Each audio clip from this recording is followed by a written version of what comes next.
დედამიწაზე არის ადგილი, რომელსაც ხშირად ეშმაკის სამკუთხედს უწოდებენ.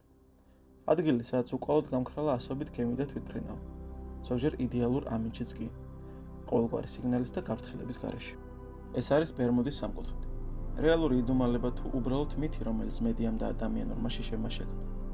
დღეს ერთად ჩავღრმავდებით ფაქტებს, განვიხილოთ თეორიებს და ვეცდებით გავარკვიოთ, რადგანს ამ საიდუმლოს უკან. თუ ვიდეო მოგეწონათ, დაალაიქეთ, გამოიწერეთ არხი და კომენტარებში აუცილებლად დაწერეთ თქვენი აზრი, რას ფიქრობთ ბერმუდის სამკუთხედზე. ბერმუდის სამკუთხედი ატლანტის ოკეანეში მდებარე რეგიონია, რომელიც წარმოსახვით სამკუთხედს ქმნის ბერმუდის, მაიამის და პუერტო-რიკოს შორის. მისი ფართობი დაახლოებით 1.3 მილიონ 3.9 კვადრატულ კილომეტრამდეა გაჭიმული.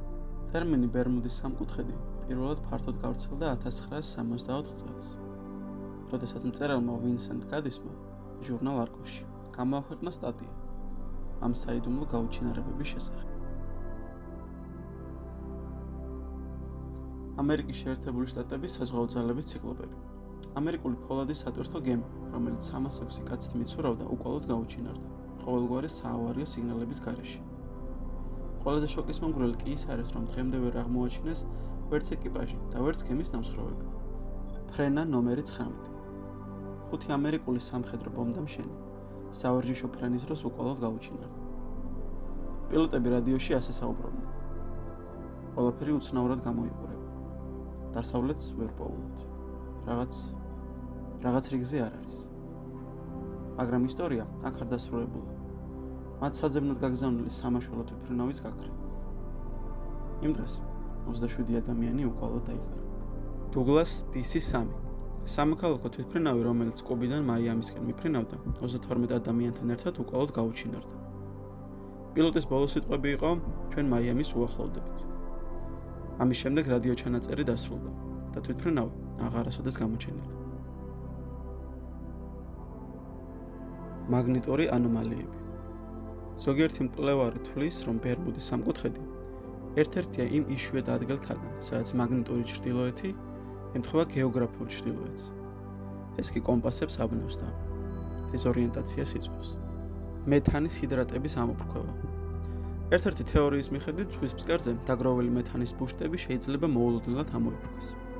ამ დროს წყალი კარგავს სიმკვრივეს და გემები უბრალოდ ჩაძირვას იწყებენ როგორც ჭაობში, ყოველგვარი გაფრთხილების გარეშე. გიგანტური ტალღები. ბოლო წლებში საუთჰემპტონის უნივერსიტეტის მკვლევარებმა წამოაყენეს ახალი თეორია. მათი აზრით, ბერმუდის სამკუთხედში ხშირად ხდება მოულოდნელად და უჩვეულოდ მძლავრი ტალღები, რომელთა სიმაღლე შეიძლება 30 მეტრსაც კი მიაღწიოს. ასეთი ტალღები ერთ წამში აჩერებს ყველაზე დიდ გემსაც კი და შესაძლოა სწორედ ისინი იყოს გაუჩინარების ერთ-ერთი მთავარი მიზეზი. ამინდის ექსტრემალური პირობები. ატლანტის ოკეანე ცნობილია ხშირი ქარიშხლებით, ძლიერი შტორმებით და სწრაფი ამინდის ცვლილებებით. ამბობენ, ბევრი გაუჩინარება სწორედ ამ დაუნდობელ სტიქიას უკავშირდება. ადამიანური შეცდომა და ტექნიკური გაუმართავება. ზოგ შემთხვევაში გამოძიებებმა აჩვენა, რომ რეალური მიზეზი შეიძლება ყოფილიყო ეკიპაჟის შეცდომა, უყურადღებობა ან თვითმფრინავის ტექნიკური დაზიანება. ოკეანე ყოველთვის ლაპარაკობს. ზოგჯერ ტალღების ტრიალის სიმშვიდეს გავს, ზოგჯერ კი გაფრთხილებას. მაგრამ ერთ ადგილას, ატლანტის ოკეანის გულში, ზღვის ხმა თითქოს ჩუმდება.